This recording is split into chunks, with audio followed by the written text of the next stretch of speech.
Square minus 4s plus 1, यानी कि 0 is equal to 4s square और प्लस 1 को लिख लेते हैं, मिडिल टर्म फैक्टराइजेशन करेंगे, माइनस 4s आना चाहिए। देखो तो जरा ये कर लेते हैं 4 का फैक्टराइजेशन, 2 या 4 2 1 या 2, तो 2 into 1 आया।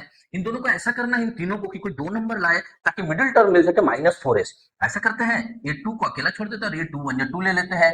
अगर दोनों में माइनस लगा दे तो देखो तो सम करने पर माइनस 4 आएगा कि नहीं आएगा, आएगा।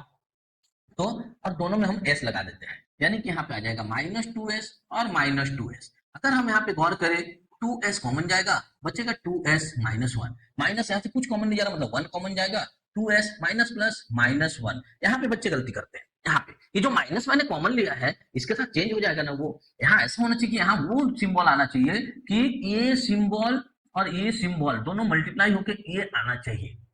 समझ में आ रहा, ये सिंबल और ये सिंबल दोनों मल्टीप्लाई होके ये सिंबल आना चाहिए।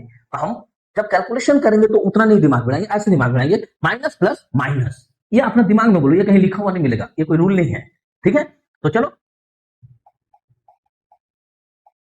तो इसको फैक्टराइजेशन कर लेते हैं। 0 is equal to 2s minus 1 bracket में सेम आया है ना, कॉमन ले लेंगे और इस ब्रैकेट में बचता है 2s माइनस 1, दोनों ही ब्रैकेट में सेम आ गया है। यानी कि अगर हम एक वैल्यू निकाल ले तो दोनों वैल्यू निकल जाएगा, 2s is equal to 1, therefore s is equal to 1/2, यानी जो तुम्हारा अल्फा बनेगा 1/2 वही तुम्हारा बीटा भी बनेगा 1/2, दोनों वैल्यू इसमें सेम निकला है। अल्फा बीटा जैसे ही निकल जाता है वेरिफिकेशन करेंगे, वेरिफिकेशन करने के लिए क्या करेंगे हम लोग, वेरीफाई। चलो वेरीफाई करते हैं।